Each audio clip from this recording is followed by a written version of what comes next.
Thank you very much. Thanks to the organizers of CSR Box giving me this opportunity to interact with some of the participants. I think there are almost about 150 participants about some of the observations which have been made. And I have tried to analyze a few of the aspects which I have observed during the past 3 months. And on that basis, I tried to bring out some of the aspects which are very prominent. So one is about aggregation and distribution of farm produce from the point of collection, the farms, to the consumption centers. It's nothing new, but during this time of COVID days, we have found that it has tremendously increased in terms of volume, especially because all the other things came to a standstill. I do not know how many of you are aware that in 1980, Dr. M.S. Swaminathan had indicated that if agriculture fails, everything else will fail. And this has been brought out very clearly during the COVID days when only agriculture did not fail and everything else failed. Now, one of the things which I wanted to highlight here is the fact how the farmer producer organizations and the startups got together and ensured that there is enough distribution of fruits and vegetables and other commodities to the consumers in the major cities, Tier 1 and Tier 2 cities. And people never knew about the farmer producer organizations until now. But once they started realizing the importance of the farmer producer organization in terms of its service and its reach. So there are a couple of notable startups which I wanted to make a mention who have been really in the forefront. One is Ninja Cart, another is Jumbotail, Big Basket, Shop Kirana, Superdo, Way Cool, Mera Kisan, Kamatan, Dehat, Krishi Hub, Agrawave, Loop, Pro Farm, Agri Bazaar, Kristocars, Agri Bolo, Himakari, Kisan Network, and others. Now, why I'm making a mention of these are that some of these startups have been very prominent and they have been working for quite some time. But it is during this 2-3 months that their services have been acknowledged by the consumers.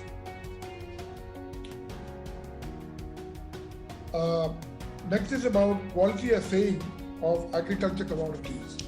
Of course, now the importance may go up because until now you had the electronic national agriculture markets which were operating across India in about 500 mandis, and now it has been increased to about 1,000. The whole trouble is a buyer in Punjab, for instance, if he wants to purchase a commodity from, say, Tamil Nadu, he does not know what is the quality that he's going to get, even if he has a look at the picture. So this is where quality assaying of the agriculture commodities is going to become very important, and this has been taken up as a major activity, I would say a revenue-making activity for many of the startups, and it has become very useful for buyers in order to ensure that the quality is maintained after purchase. So here you have a couple of ones called Intellolab, AgriClubs, Zenze, Ravtak, Oxypatal, Amisil, Nanopix, and others. So these are some of there are very few of them because not many have started realizing the importance of this particular activity. But now that the APMCs have undergone a huge change and the farmers can sell anywhere, and if at all the farmers do want to come to the APMC or the mandis, these institutions are going to become very, very important. Then you have building on lease near farm storage, warehouse and processing units. The lack of storage capacities in India has been one of our major problems in the country for the farmers. As a result, most of the farmers, if you see, I'm not talking of perishable, I'm talking of non-perishable. Let's look at non-perishable.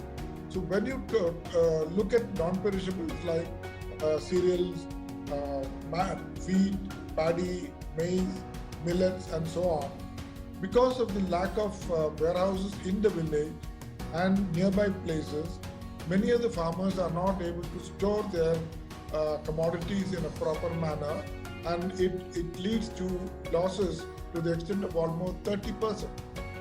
In the case of non-perishable, it is 40%, but in the case of perishables, it has gone up to 30%. Now, there have been operations and examples in many places like Bihar, Jharkhand, and Eastern UP, where many of these startups have started taking on lease small warehouses in the villages and ensuring that they are scientifically managed and are made available to a large section of the farmers who are within that vicinity, and it helps a lot. Now this, one of the major actors has been the Ergo. Ergos has been one of the major actors in Bihar, where they have been able to take on lease, small, they call them micro warehouses in the villages, and they are able to give the service to all the people, the farmers there, by engaging small trucks which are not owned by them. They take them on rent, and then they go down to the farmer's farm and take the produce and bring it to the warehouse. And when you have warehouses of this kind, and when you're able to store your produce in the warehouse over a period of say one month, 2 months, and 3 months, or maybe a little more, you will find that there is a huge appreciation of the price, and all farmers are not convinced about it. So they tell the farmers to keep only 50% of their produce to give them an idea about what is the scope. And then when they find that there is a lot of scope in this activity, they are able to give more and more in this. And they have an app also which helps the owner, the farmer, to decide when he wants to sell in terms of the requirement of money that comes to him, and he's able to do it. So this is one of the major activities which is going on, mostly in the northern belt, not so much in the southern belt.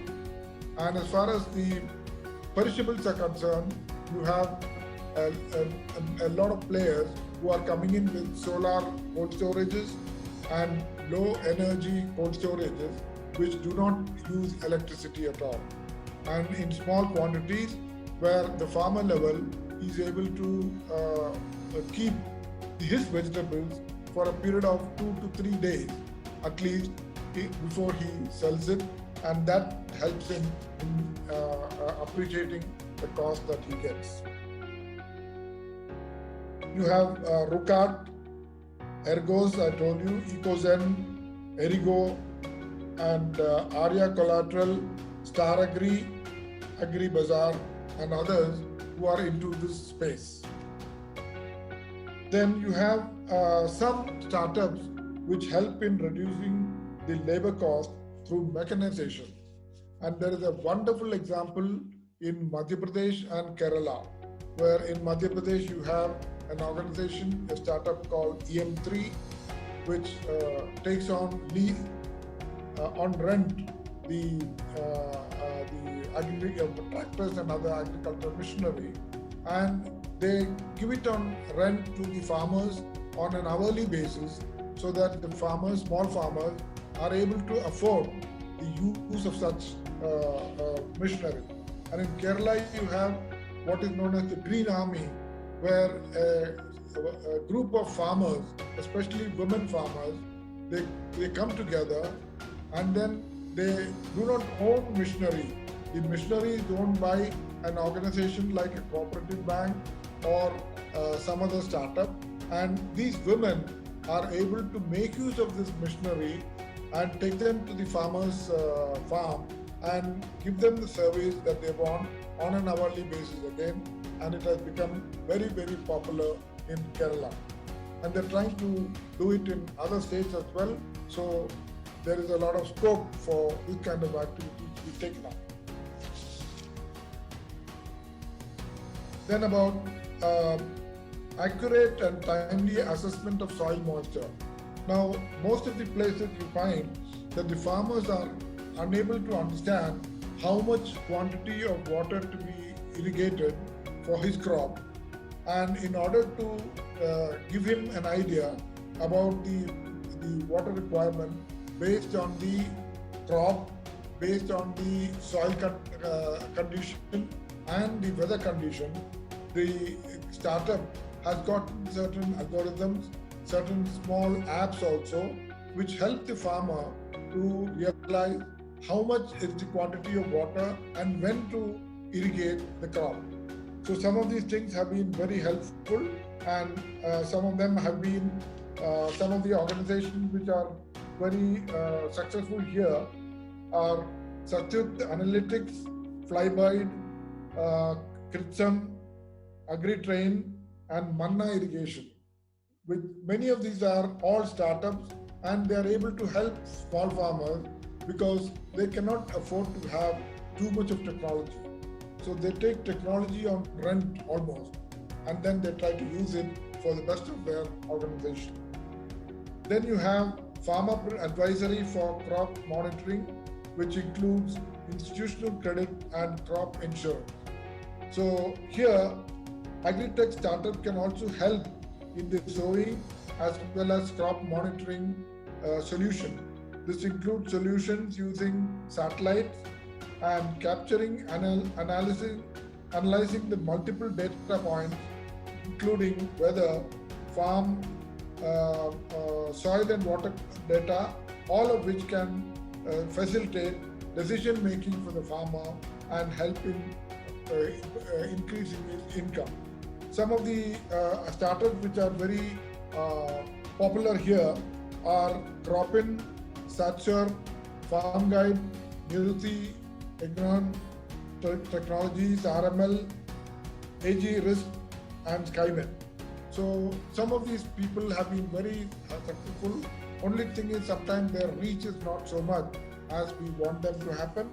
And lastly, you have the optimum use of agricultural input enable the delivery to farmers. So here the solutions include farm crop diagnostics for mapping soil nutrition requirements through scanners, detection of pest attack through mobile imagery. This in turn helps in precise and timely application of agricultural inputs, including seeds, fertilizers, and pesticides. Some of the startups here which have been very successful are Agrostar, Big Heart, Behat, Zindagi, Unnati, Gramophone, Fresho Cards, Agrobolo, Dehat, Bharat Rohan, and Bharat Agri. So with these few things, I just wanted to make you understand how important startups are for our small farmers and how they are able to make use of the opportunities which are available, and ensuring that the farmers also do not end up spending too much. So with these few words, I would like to end here, and thanks once again to CSR Bob. Thank you very much.